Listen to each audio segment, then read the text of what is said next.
ಗೌರಿ ಗಣೇಶ ಹಬ್ಬ ತುಂಬಾ ಸಂಭ್ರಮದ ಹಬ್ಬ ಆಯ್ತು. ಇವಾಗ ನಮ್ಮ ಬೀದಿಗಳಲ್ಲಿ ರೋಡ್ಗಳಲ್ಲಿ ಗಣೇಶನ ಆಚರಿಸ್ತಾರೆ. ಮತ್ತೆ ಗಣೇಶ ವಿದ್ಯಾ ಗಣಪತಿ, ವಿದ್ಯಾ ಬುದ್ಧಿ ಎಲ್ಲ ಅವನಿಂದನೇ ನಮ್ಗೆ ಬರೋ ಅಂಥದ್ದು. ಡಿಜೆ ಹಿಂದಿಂದ ಏನು ಇರ್ಲಿಲ್ಲ. ಅದು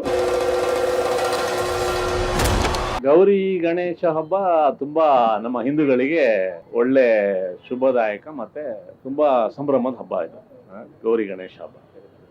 ಸೊ ನಾವು ಎಲ್ಲರೂ ಹಿಂದೂಗಳಾಗಿರೋದ್ರಿಂದ ಗಣೇಶ ಗೌರಿ ಹಬ್ಬನ ನಾವು ತುಂಬಾ ವಿಜೃಂಭಣೆಯಿಂದ ಆಚರಿಸ್ತೀವಿ.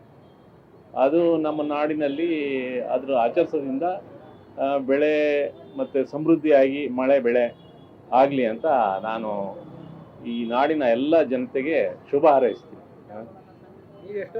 ನಾವು ಸ್ಕೂಲ್ ಡೇಸ್ ಅಲ್ಲಿ ತುಂಬಾ ವರ್ಷದಿಂದ ಆಚರಿಸ್ತಿದ್ವಿ. ಇವಾಗ ನಮ್ಮ ಬೀದಿಗಳಲ್ಲಿ ರೋಡ್ಗಳಲ್ಲಿ ಗಣೇಶನ ಆಚರಿಸ್ತಾರೆ. ಅದಕ್ಕೂ ನಾವು ಸಪೋರ್ಟ್ ಮಾಡ್ತೀವಿ. ಹೌದು, ವರ್ಷ ಬೆಲೆಗಳು ಹೆಚ್ಚಾಗ್ತಾ ಇದ್ದಾವೆ.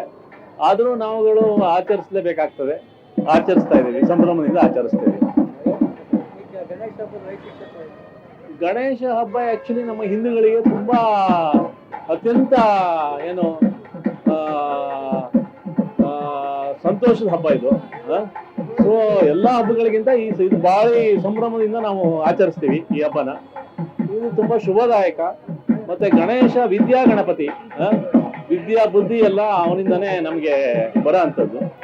ಸೊ ಅದಕ್ಕೋಸ್ಕರ ನಾವು ಗಣೇಶನ ತುಂಬಾ ಪ್ರೀತಿ, ಗೌರಿ ಮತ್ತೆ ಗಣೇಶನ ತುಂಬಾ ಪ್ರೀತಿಯಿಂದ ಸಂಭ್ರಮದಿಂದ ಆಚರಿಸ್ತೀವಿ. ಅಲ್ಲ, ಆಕ್ಚುಲಿ ಅದು ಸರ್ಕಾರ ಹೇಳಿರೋದು ತಪ್ಪೇನಿಲ್ಲ. ಅದ್ರ ಬಗ್ಗೆ ನಾವು ಎನ್ವೈರನ್ಮೆಂಟ್ ಪರಿಸರದ ಬಗ್ಗೆನೂ ಕಾಳಜಿ ವಹಿಸ್ಬೇಕಾಗ್ತದೆ. ಸೊ ಎಲ್ಲ ಒಂದ್ ಕಡೆ ಅದಕ್ಕೆ ಸರಿಯಾಗಿ ಆಚರಿಸಿದ್ರೆ ಒಳ್ಳೇದೇ. ಬಟ್ ಆದ್ರೆ ಈಗಿನ ಜನರೇಷನ್ಗೆ ಈ ತರ ಸುಂದರವಾದ ಗಣೇಶನು ಬೇಕು ಅಂತ ಹೇಳ್ತಾರೆ.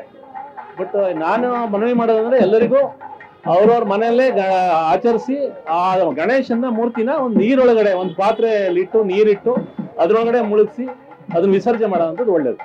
ಯಾಕಂದ್ರೆ ಎಲ್ಲಿ ಬೀದಿಗಳಲ್ಲಿ ಅಲ್ಲಿ ಇಲ್ಲಿ ಎಲ್ಲ ಹಾಕೋದು ಸರಿ ಇಲ್ಲ ಅಲ್ವಾ.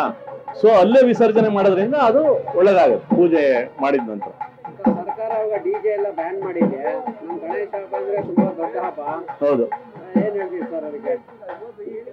ಡಿಜೆ ಅದ್ರ ಬಗ್ಗೆ ನಾನು ಮಾತಾಡಕ್ಕೆ ಹೋಗಲ್ಲ. ಯಾಕಂದ್ರೆ ಡಿಜೆ ಹಿಂದಿಂದ ಏನು ಇರ್ಲಿಲ್ಲ. ಅದು ಹಿಂದಿನಿಂದ ನಮ್ಮ ಇದರಲ್ಲಿ ಇರ್ಲಿಲ್ಲ. ಬೇರೆ ತರದ ಆಚರಣೆಗಳು ಮಾಡ್ಬೋದು, ನಾವೇನು ತೊಂದರೆ ಇಲ್ಲ. ಸೊ ಗಣೇಶನಿಗೆ ಯಾವ ತರ ನಾವು ಆಚರಣೆ ಮಾಡ್ಕೊಂಡು ಬಂದಿದ್ವಿ ಆ ತರ ಮಾಡಿದ್ರೆ ಒಳ್ಳೇದು ಅಂತ ನನ್ನ ಭಾವನೆ. ಅದ್ರ ಬಗ್ಗೆ ನಾನೇನು ಕಾಮೆಂಟ್ ಮಾಡಲ್ಲ. ಈ ಬಗ್ಗೆ ಸುರೇಶ್ ಅಂತ.